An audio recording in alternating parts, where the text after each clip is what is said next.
ఇటువంటి వాల్మీకి బోయాల సంబంధించిన సమస్యను పార్లమెంట్లో 2 సార్లు ప్రస్తావించారు.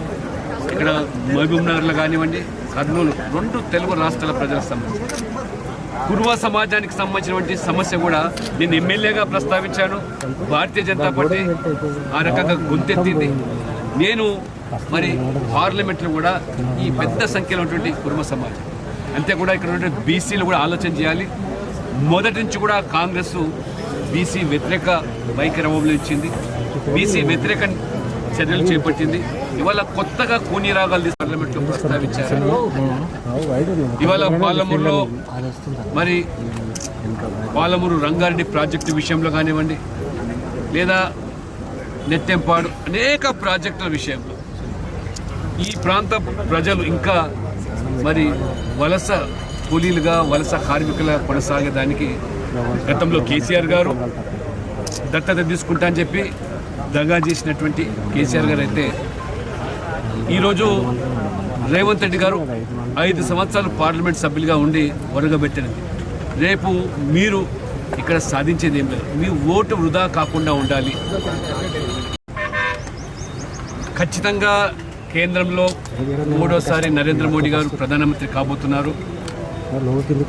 కేంద్రంలో బీజేపీ ఎన్డీఏ ప్రభుత్వం రాబోతున్నది. సర్వేలే కాదు, సర్వత్రా కూడా ఎక్కడ వెళ్ళినా మోదీ ప్రభంజనం వీస్తూ ఉన్నది. ఇటువంటి పరిస్థితుల్లో వెనుకబడ్డ ఈ ప్రాంతం అభివృద్ధికి బాట వేయాలన్నా, అభివృద్ధికి పెద్దపీట వేయాలన్నా పార్లమెంట్ సభ్యురాలుగా డీకే అరుణమ్మ గారు గెలిచినట్టయితే మోదీ గారి ఆశీస్సులతో, ప్రధానమంత్రి ఆశీస్సులతో ఈ యొక్క ప్రాంతానికి, ఈ జిల్లాకు పెద్ద ఎత్తున నిధులు తీసుకురావడంలే కాకుండా అనేక అపరిష్కృతంగా ఉన్న సమస్యలు గతంలో ప్రభుత్వాలు వచ్చినాయి, అనేక మంది మంత్రులు అయినారు. నరేంద్ర మోడీ గారి ప్రపంచనాన్ని తట్టుకోలేక ఇవాళ బీఆర్ఎస్ కాంగ్రెస్ కాదు, బీఆర్ఎస్ కాంగ్రెస్ మజ్లిస్ కమ్యూనిస్టులు ఎన్ని చిన్న పార్టీలున్నో ప్రజలైతే తిరస్కరింప పార్టీలన్నీ కూడా అవినీతి పార్టీలు ఏకమై మోదీ గారు నిలవరించే ప్రయత్నం చేసినా ఈ ప్రబంధంలో వారు పుట్టుకుపోతారు. ఇవాళ బీఆర్ఎస్ మరి కాంగ్రెస్ ఇద్దరు కూడా తోడు దొంగలు.